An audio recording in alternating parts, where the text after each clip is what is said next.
Hugo qui pose doucement la main sur le dos d'Izagi pour lui expliquer la vie, ce n'était pas dans mon livre. Hugo est en train de s'installer comme le Némésis d'Izagi. Et quand je dis Némésis, je ne parle pas que du terrain. Ce sont carrément deux visions de la vie qui se font face. J'ai tenté de faire quelques recherches pour mettre des mots dessus, mais n'hésite pas à me dire si je suis complètement à côté. Hugo incarnerait l'essentialisme.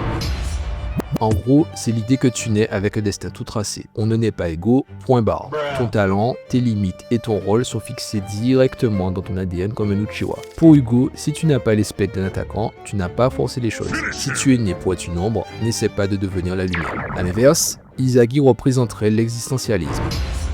En gros, ça veut dire que tu n'es pas né avec un mode d'emploi. Tu existes d'abord et c'est par tes actions et tes choix que tu te définis. Izagi, par exemple, n'est pas né avec les specs d'un buteur, mais il le devient petit à petit grâce à ses décisions. Il refuse d'être l'esclave de ses gènes en réassemblant tous les jours son puzzle. Ceci dit, le lore donne raison à Hugo pour le moment. Le numéro 1 mondial est né avec une ambidextrie parfaite et sa plus grande menace en ce moment avec une vitesse divine. Est-ce que tu vois le tableau? Je continue. Après le match contre le Manchain, les médias parlaient déjà d'Izagi comme étant le Modric de la nouvelle génération et les recruteurs du Bastard disaient qu'Izagi est un nouveau type de milieu de terrain et qu'il devait jouer avec Noah. Ça expliquerait même pourquoi il a eu le respect de Sae à la fin du match humain. Sae a probablement repéré tout de suite qu'Izagi n'a pas les specs d'un buteur alors qu'il n'a rien lâché pour marquer son propre but. Et surtout, au fond de lui, Izagi le sait. Tout l'intérêt de son parcours se situe là. C'est un gars normal qui refuse de rester à une place qu'on lui prédestine.